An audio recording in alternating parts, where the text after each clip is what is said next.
लिखो a rod of length 12 centimeter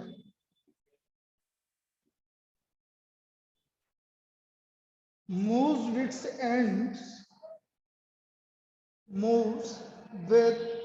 its ends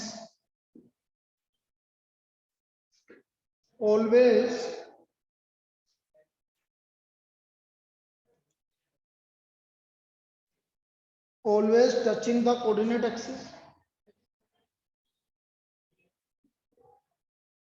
Always touching the coordinate axis.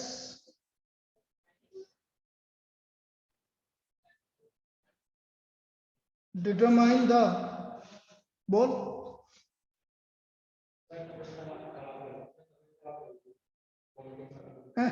झूठ बोलते फालतू की बातें क्यों करता है? कुछ नहीं, बैठ जाए। ऐसे मत कर बेटा, काम तेरा ही नुकसान है, मेरा थोड़ी नुकसान है। देख ले, बाकी तेरे को जैसे करना है देख। अभी मैं फिर घर पे फोन करके पूछूंगा तो पूछा कि नहीं पूछूंगा। ठीक है। Always touching the coordinate axis. Determine the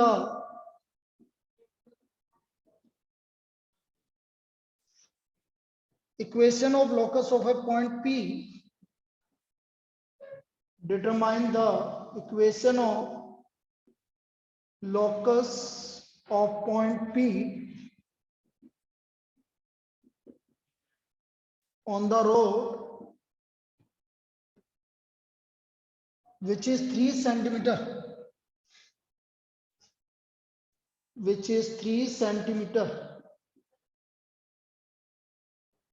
the end in contact with the x-axis, the end in contact with x-axis,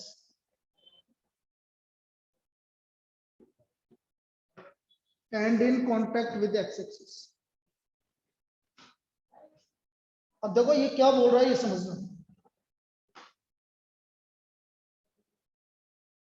जैसे ये रोड, ये इसके कोऑर्डिनेट एक्सिस पर यहां पर ये इस तरह से आ रही है। यहाँ पर एक पॉइंट P है जो कि कितने सेंटीमीटर डिस्टेंस पर है एक्स एक्सिस से? 3 सेंटीमीटर, और टोटल है आपका 12 सेंटीमीटर।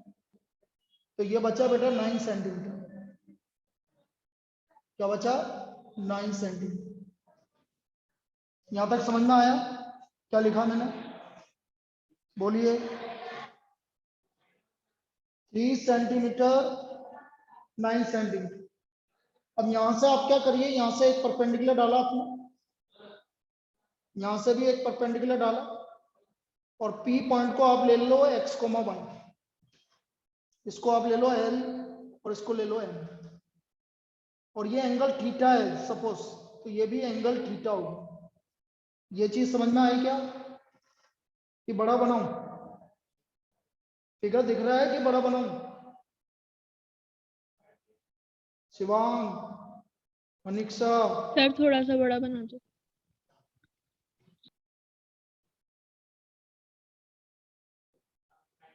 ये रोड है, ये पॉइंट ए है, ये पॉइंट बी है, यहां पर कोई पॉइंट P है, x, y मान लिया मैंने। ये x एक्सिस से कितनी डिस्टेंस पर है भाई? उसने क्या बोला? 3 सेंटीमीटर की डिस्टेंस पर है ये x एक्सिस। टोटल लेंथ 12 है, तो ये बची आपकी 9 सेंटीमीटर। यहां से मैंने एक परपेंडिकुलर डाल लिया, यहां से भी एक परपेंडिकुलर डाल दिया। इसको मान लिया मैंने L O, इसको मान लिया है। ये एंगल थीटा, ये एंगल भी थीटा, इस तरह से। ठीक है। नाउ इन ट्राइंगल PAL,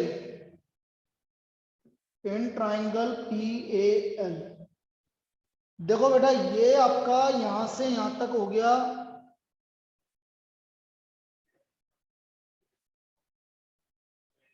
ये तो हो गया x, और यहां से यहां तक हो गया 1। हुआ कि नहीं हुआ भाई? यदि आपका P का कोऑर्डिनेट आपका x, y है, तो ये x हो गया, ये y हो गया। यदि ये y है तो ये भी y हो गया। तो sine theta in triangle PL हो गया sine theta equal to y upon 3।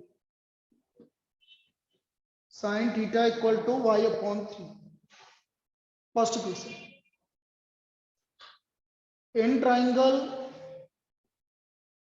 PBM, in triangle PBM cos theta, ध्यान से देखो x upon 9, cos theta equal to x upon 9. Now adding the square of first and second. Adding the square of first and second.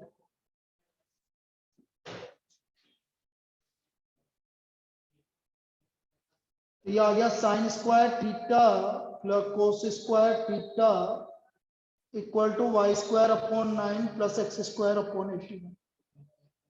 तो ये आ गया x square upon 81 plus y square upon 9 equal to 1। This is the. तो ये किसका, ये क्या बन रहा है बेटा, ये क्या है, x square upon 81 plus y square upon 9 क्या है, ये इलिप्स है। इसका मतलब इसका लोकस क्या हुआ, इलिप्स हुआ। जो आपका ये क्वेश्चन था इसका लोकस क्या हुआ, इलिप्स हुआ। तो आंसर हो गया so the locus is ellipse. लिख लीजिए यहाँ पर, so locus is ellipse. Locus of rod is ellipse.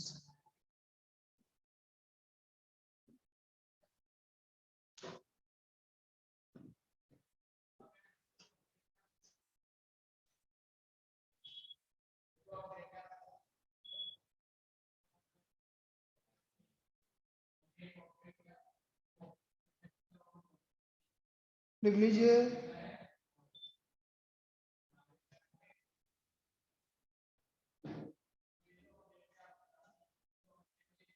जल्दी कॉपी करो।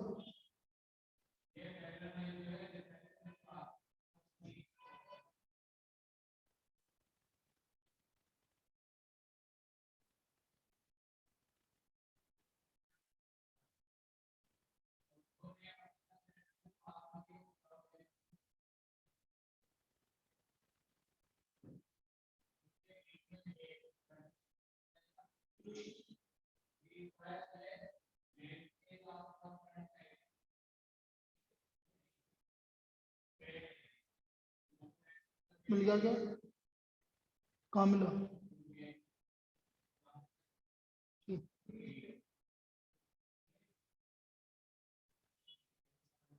लिखो बेटा जल्दी लिखो।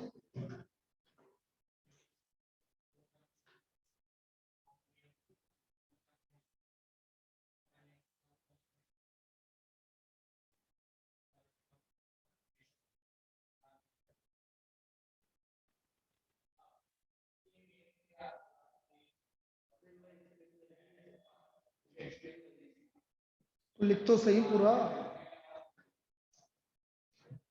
वो तो है ना घर से ही आता है ना, ये पहली क्लास में तो सही टाइम पे आ सकता है ना बेटा। फिर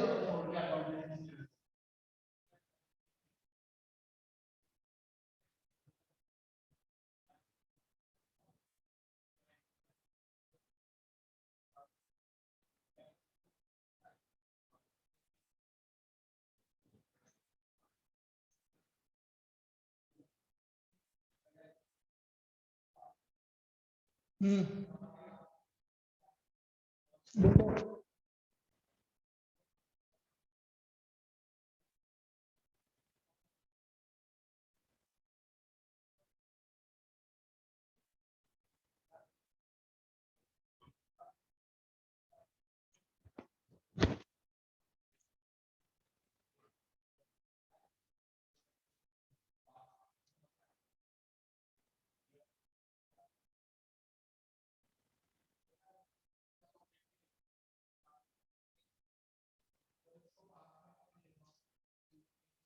यार तुम 15 मिनट लेट क्यों आते हो रोज में।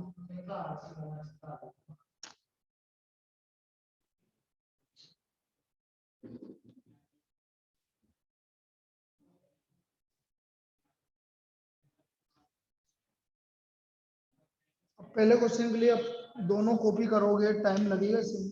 इसको समझ लो, फिर आप है ना वीडियो में से कॉपी कर लेना। ये बोल रहा है ये एक रोड है ए बी, और ये इस तरह से मूव कर रही है कि एक्स एक्सिस से डिस्टेंस इसकी 3 है, लेंथ टोटल 12 है, तो ये 3 डिस्टेंस है, तो ये कितनी डिस्टेंस है 9। अब मैंने इस कोऑर्डिनेट को मान लिया x, y, तो ये लेंथ हो गया y और ये लेंथ हो गया x। यहाँ एंगल थीटा मान लिया, ये थीटा है तो ये थीटा। इस ट्रायंगल में लिया sine theta equal to y/3, cos theta equal to ये x हो गया x/9। दोनों का स्क्वायरिंग करके ऐड कर दिया तो हमारा क्या आ गया, इलिप्स। इसका लोकस क्या आ गया, एक इलिप्स आ गया। चलिए नेक्स्ट, इसको फोटो खींच लो या फिर है ना उसमें से करना रिकॉर्डिंग में से।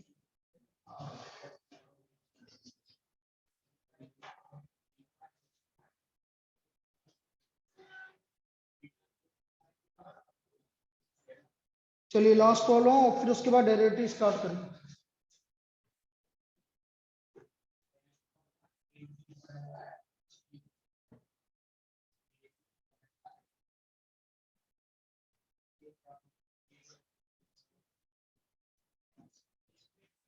लिखो a man running a race course, a man running a race course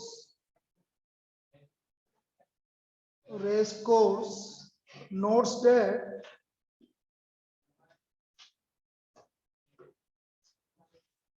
the sum of distances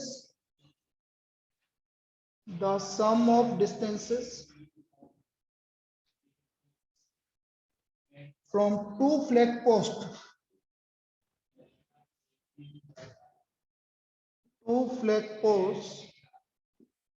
from him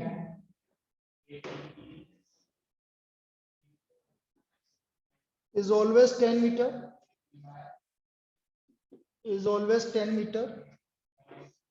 and the distances between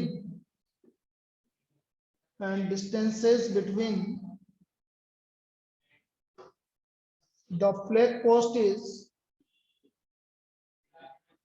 8 meter. Find the equation of post traced by me. Find the equation of post traced by me.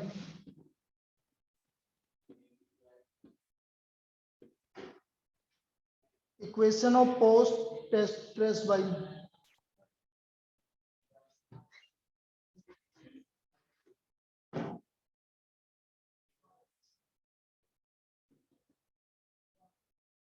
ये दो flag post है F1 and F2, इन दोनों की बीच की distance है 8 metre, और ये point है आपका, ये पॉइंट, इस पॉइंट से सम डिस्टेंस आपका 10। तो आपको पता है कि ये इस तरह का जो बनता है वो क्या बनता है, इससे इलिप्स बनता है, और इलिप्स की कंडीशन क्या होती है, P(F1) प्लस P(F2), ये होता है किस हमेशा किसके इक्वल, 2 है, और ये 10 के इक्वल गिवन है। तो ए का वैल्यू कितना आ गया, 5। ए का वैल्यू क्या आ गया, 5। ये फोकस, फ्लैग पोस्ट क्या होता है, फोकस, ये होता है C,0 और ये -C,0। तो F1 F2 की डिस्टेंस हो गई 2C, और ये है 2C = 8, तो C की वैल्यू क्या आ गई, 4। C की वैल्यू 4, और हमें पता है कि C² होता है A² - B²। C² मतलब 4 का स्क्वायर, A² मतलब 5 का स्क्वायर माइनस B², तो B² हो गया भाई 25 - 16, B² की वैल्यू 9, तो B = 3। So equation of ellipse, क्योंकि बनाएगा ellipse, so equation of post traced by man,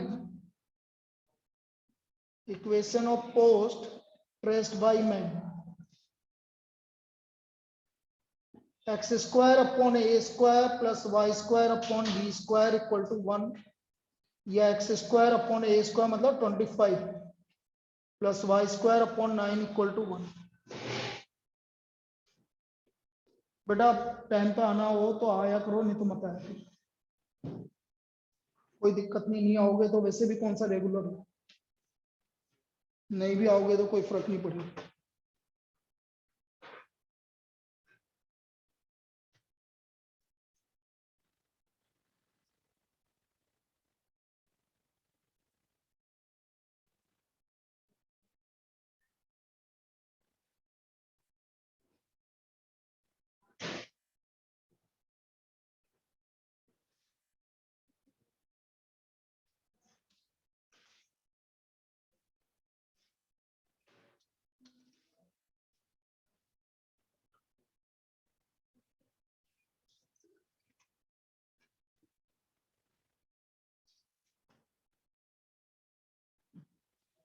चलिए अब डेरिवेटिव स्टार्ट करेंगे इसके बाद।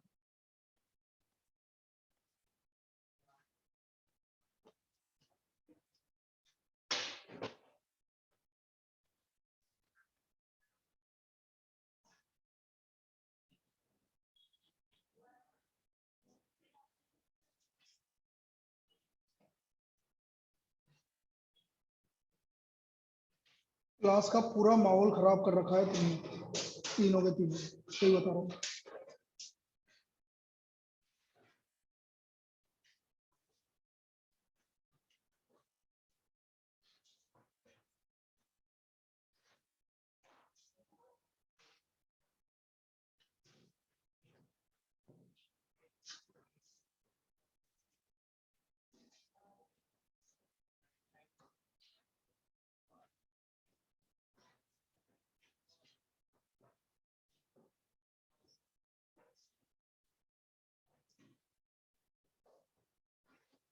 डेरिवेटिव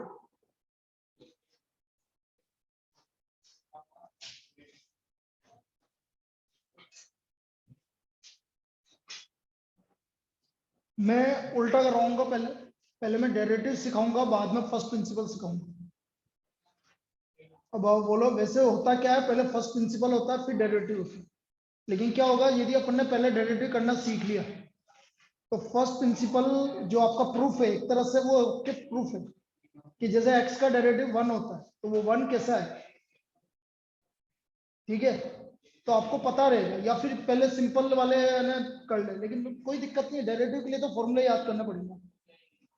डेरिवेटिव क्या होता है ये चीज समझो।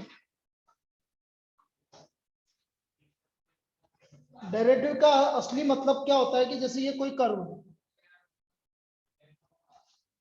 यदि मैं किसी पॉइंट पर टेंजेंट ड्रॉ करूं तो सिर्फ एक टेंजेंट ड्रॉ होगी तो इसका मतलब वो डेरिवेटिव है, वो डिफरेंशिएबल है।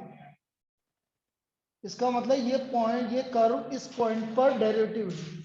जैसे ये पॉइंट आ रहा है कोई भी, तो इसका डेरिवेटिव इस पॉइंट पर क्या आएगा, जो उसका स्लोप होगा, इसका मतलब डेरिवेटिव हो गया। जैसे ये एफ एक्स है, ये कर्व क्या है, एफ एक्स, तो f dash x this is equal to slope of curve, slope of tangent of curve, इसका मतलब ये होता है।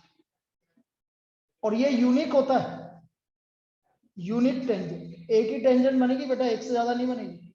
एक से ज्यादा बन रही है तो इसका मतलब वो डेरिवेटिव नहीं है उस पॉइंट, केवल एक ही टेंजेंट बनेगी, एक से ज्यादा टेंजेंट बनेगी तो इसका मतलब वो डेरिवेटिव नहीं है। अब कैसे बनता है वो चीज समझा रहा है, पहले इसको लिखो।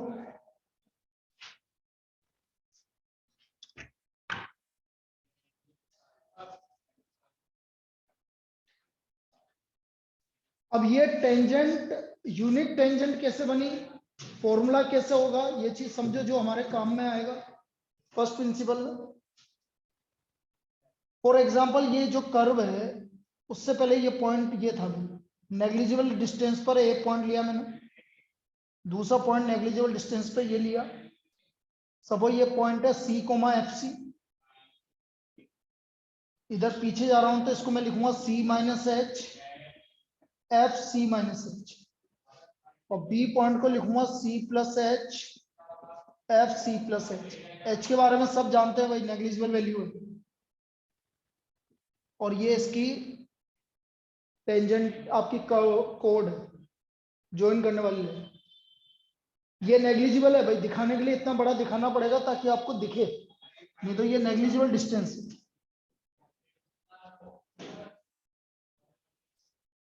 स्लोप ऑफ ए बी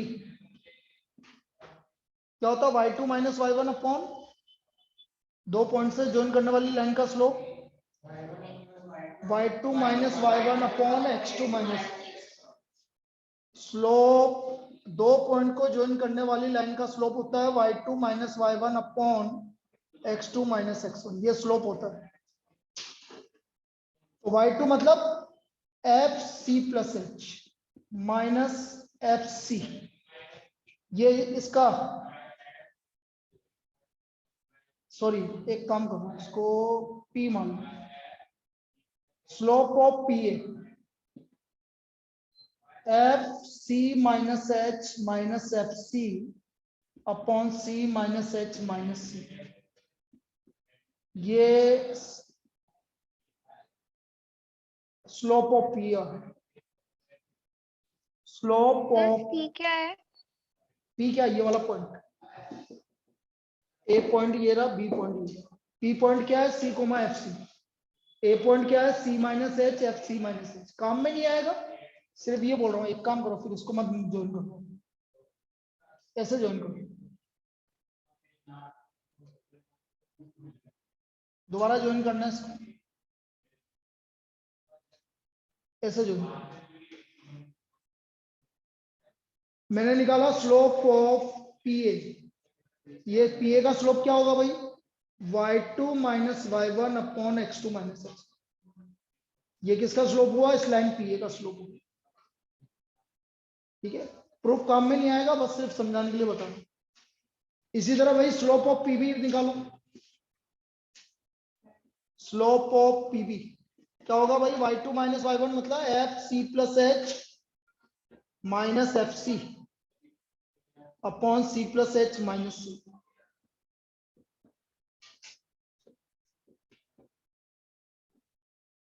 ये आपका स्लोप ऑफ पीबी होगा। एक बार बनाओ तो लो इसको, फिर मैं दोबारा समझा दूंगा बेटा।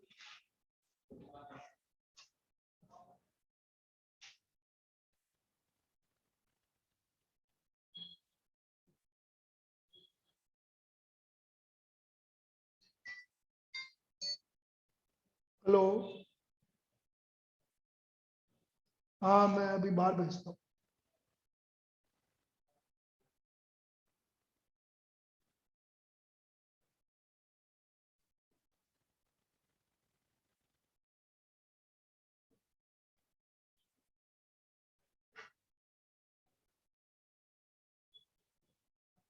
बेटा पार्सल ले लेना बाहर से।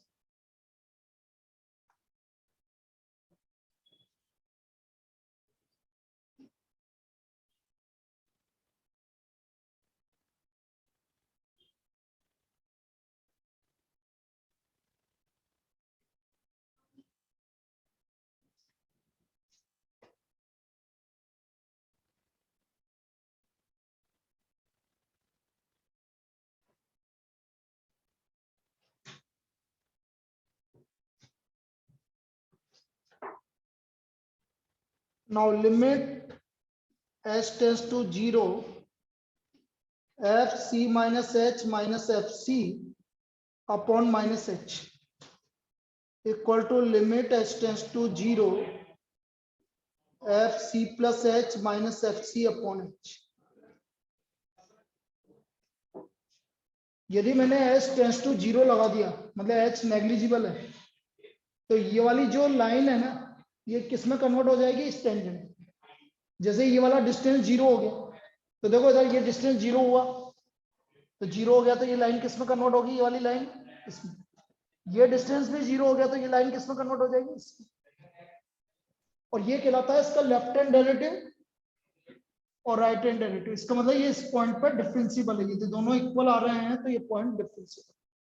काम नहीं आएगा, डायरेक्ट फॉर्मूला काम में लेंगे, बस ये समझना है एक ही टेंजेंट ड्रॉ हो रही है, दोनों का एक ही टेंजेंट आ रहा है, इसका मतलब ये कर्व डिफरेंशिएबल है इस पॉइंट। ठीक है, हम जरूर ये है कि जब हम फॉर्मूला निकालेंगे तो इससे निकालेंगे, राइट हैंड डेरिवेटिव किसी से भी निकाल सकते हैं, लेकिन राइट हैंड से इजीली निकल जाएगा। तो ये इसका कंसेप्ट है, ये हमारा इसका कंसेप्ट।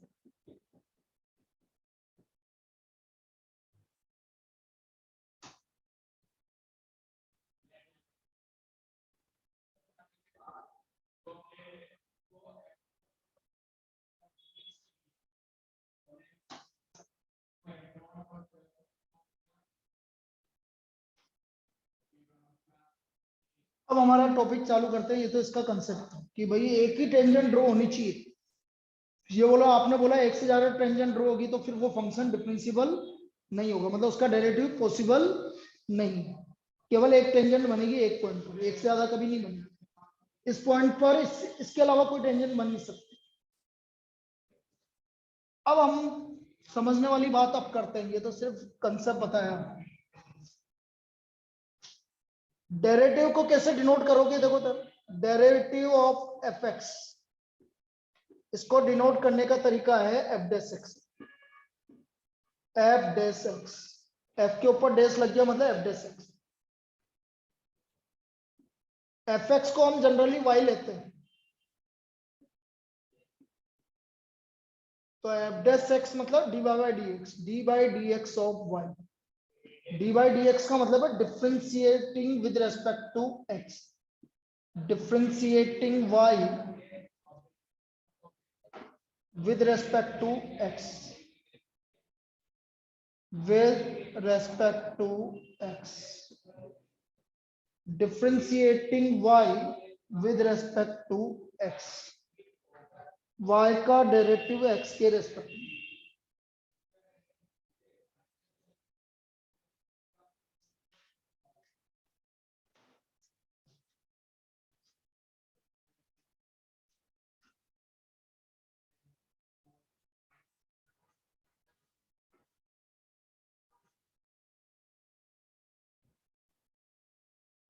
चलिए फॉर्मूलेस लिखिए जो हमें याद करना है।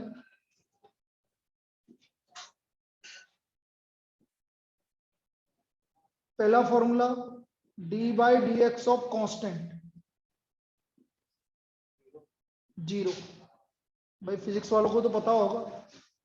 D by D x of zero और D by D x of constant, अकेला कोई भी कांस्टेंट आ गया तो उसका डेरिवेटिव जीरो हो गया।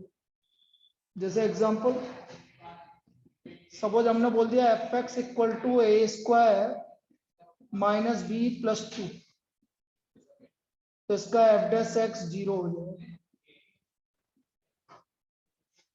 इसका एफ डैश एक्स जीरो हो जाएगा।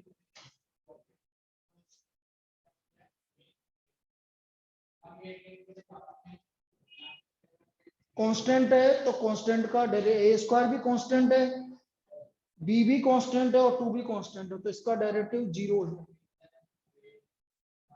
F dash x will be equal to zero.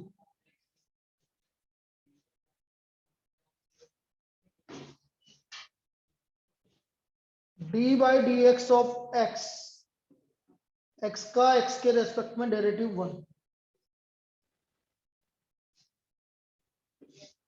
F x equal to three x minus seven, तो बेटा f dash x three x का डेरिवेटिव। अब यहां पर एक चीज समझनी है, चलो इसको लिखो फिर मैं बता रहा हूं।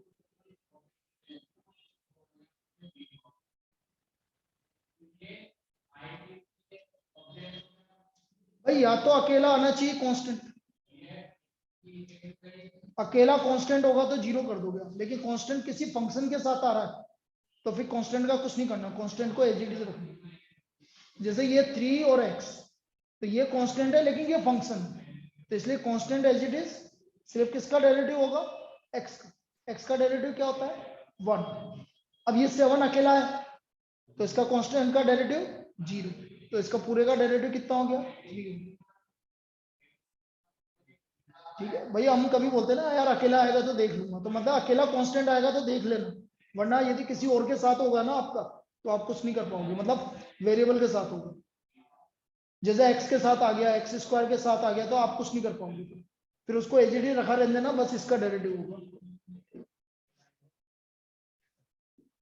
Next, D by D x of x की power N,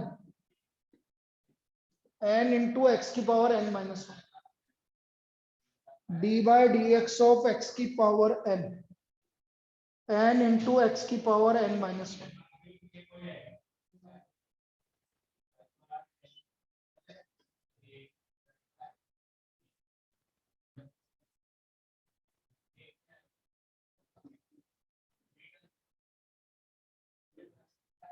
example, D by D x of x की पावर 5। बोलो क्या होगा, पावर आगे और ऊपर एक पावर कम, मतलब 5x की पावर 4। x की पावर 5 का डेरिवेटिव हो जाएगा 5x की power 4।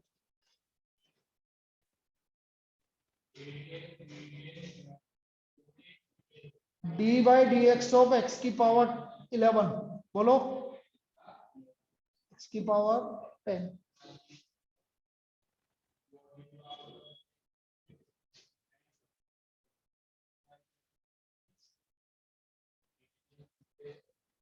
D by D x of, या ऐसे f x equal to 3x की power 4 minus 4x cube plus 5x square plus 7x minus 9। 3x की power 4 minus 4x cube plus 5x square plus 7x minus 9। इसका हमें derivative करना है। F x का derivative हो गया एफ डेस x 3, बोलो x की पावर 4 का 4x क्यूब, तो यहां लिख देंगे 4x क्यूब। x क्यूब का 3x की पावर 2। बोलो x स्क्वायर का, सभी बोलेंगे 2x, x का 1 और 9 का 0। तो हमारा आंसर कितना हो गया, 12x cube minus 12x square plus 10x plus 7। ये इसका डेरिवेटिव।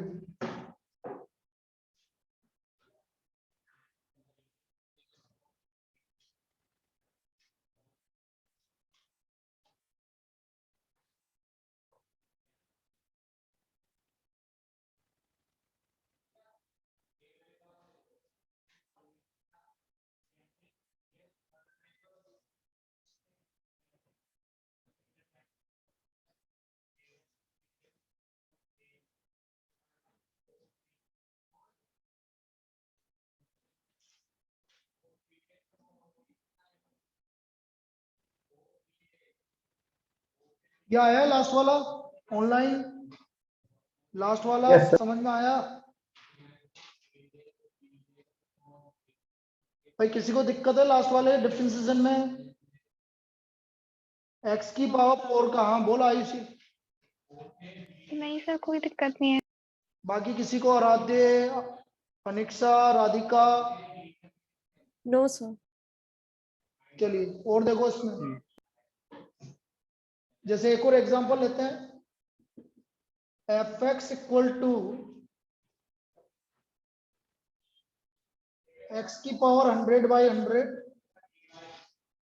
प्लस एक्स की पावर 99/99 प्लस एक्स की power 98/98 plus so on plus x plus 1 11।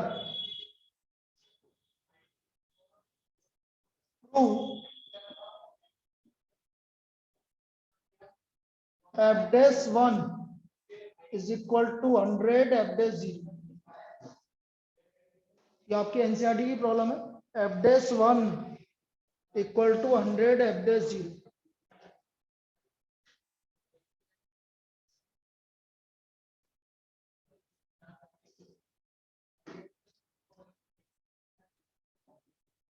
F x equal to, देखो एक्स की पावर 100/100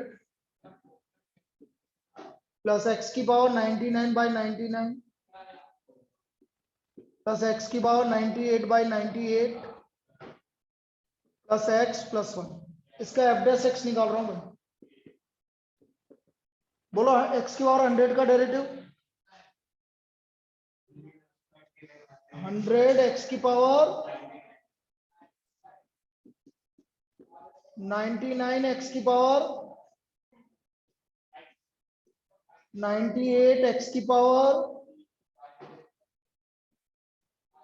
और एक्स का 1।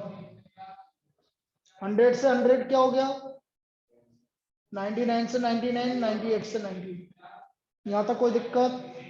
देखो यहां तक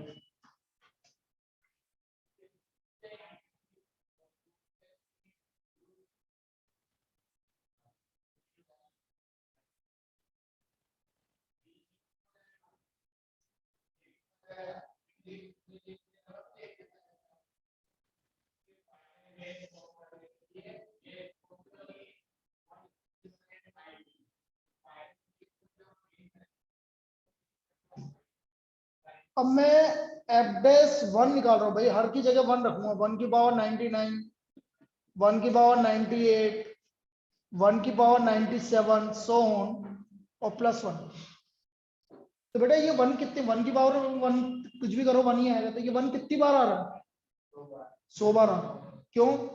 x की पावर 99 आया तो x की पावर 99 मतलब 1 की पावर 99, 1 की पावर 98 और x भी आएगा, और एक 1 एक्स्ट्रा, तो 99 + 1 कितना आ रहा है? 100। तो ये तो f डैश 1 तो हो गया आपका 100। अच्छा, मैं यदि मैं 0 रखूंगा x की जगह, तो सब 0 हो जाएंगे, सिर्फ कौन बचेगा? 1।